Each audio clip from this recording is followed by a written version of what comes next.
Le incomoda mucho al Partido Socialista el bloqueo al que está sometido desde hace 6 años ya el Consejo General del Poder Judicial. Le escama al ministro Félix Bolaños que haya un bloqueo al que él en primera persona, por cierto, ha contribuido más que nadie modificando la ley para que, estando en funciones, no puedan hacer en el CGPJ más nombramientos en el Supremo o, por ejemplo, también en audiencias provinciales. Le molesta tanto que hoy le ha puesto cifra al coste que esto, dice Bolaños, está teniendo para los bolsillos de todos los españoles. Hay sobrecarga de trabajo de magistrados, de jueces, de fiscales, de profesionales, de funcionarios de la justicia, del AG. Hay también un sobrecoste para las arcas que más o menos podemos calcular en torno a 12 millones de euros. 12 millones de euros, que le importan muchísimo al ministro. Pero no le importan los 14 por temporada que le va a costar a todos los españoles el fichaje en el cual ha puesto todo su ahínco el Palacio de la Moncloa al fichaje de David Broncano. Total, ¿qué más da? Aquí se trata de hacer lo que mejor sabe esta clase política de la actualidad. Por ejemplo, Yolanda Díaz, en el Senado, esta mañana, defendiendo a Begoña Gómez y atacando a la de siempre y, por supuesto, también de paso a los medios de comunicación, a la prensa. Pero sí le voy a decir algo. Lo que están haciendo con la mujer del presidente es auténtico machismo. Le digo más, ¿sabe la diferencia que hay entre la mujer del presidente y la señora Ayuso? ¿Sabe su diferencia? Se lo digo yo. La primera es que tras la mujer del presidente lo que hay es una horda de periodistas de derechas que de manera panfletaria están haciendo algo que es indigno en democracia. Esta es una interesante manera de entender la libertad de prensa.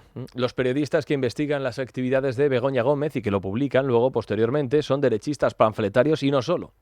No solo, también son machistas que menoscaban la democracia. En cambio, los que investigan a la pareja de Ayuso y la incriminan también de paso a ella, por cierto, esos son los buenos, los fetén, y además son grandísimos profesionales. Bueno, como ya sabemos quién está detrás de las informaciones sobre Begoña Gómez, la malvada prensa, derechista, vamos a ver quién está detrás de Ayuso. Adelante, vicepresidenta. Detrás de la señora Ayuso, ¿sabe quién hay y su pareja? No hordas de periodistas panfletarios. Está la Fiscalía, está la Hacienda Pública y están investigaciones serias. Por tanto, le vuelvo a decir, ¿es corrupción, señoría, o es machismo? Yo le digo que aquí es machismo. Y les pido ya, señorías del Partido Popular, que sean ejemplares y paren ya. Y paren ya. Se pone muy digna Yolanda Díaz. Detrás de Ayuso, por cierto, está la Fiscalía. No. Detrás de su pareja está el litigio con la Hacienda Pública. Sí, la Fiscalía. Detrás de Ayuso, desde luego, no.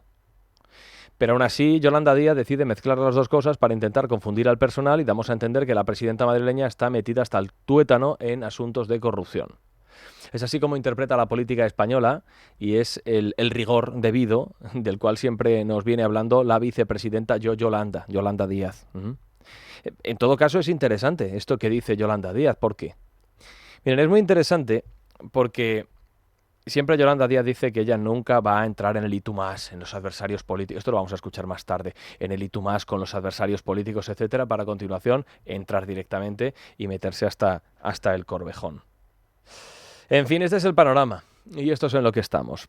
Claro, como no existe ninguna posibilidad de acuerdo alguno entre los distintos bloques, entre los dos grandes bloques que hay en el Congreso de los Diputados, pues tampoco hay actividad legislativa a la vista. Y a lo que dedican el tiempo es a enzarzarse nuestros dirigentes públicos en debates estériles disfrazados de, por ejemplo, comisiones de investigación que no van a arrojar ni una sola conclusión sobre lo que pudiera pasar con los contratos de la pandemia. Miren, creer a estas alturas que alguien tiene voluntad de investigar absolutamente nada es poner demasiadas esperanzas en nuestra clase política. A lo que se va a estos sitios, a estas comisiones de investigación, es a fusilar al contrario y a emitir conclusiones sesgadas que ya están escritas de antemano. Es a esto a lo que se están dedicando y a lo que están dedicando el tiempo, porque no hay otra cosa que hacer. ¿Es esto para lo que sirve el Congreso de los Diputados? ¿Es esto para lo que sirve el Senado? ¿Es esto para lo que sirven las Cortes? Pues miren, no.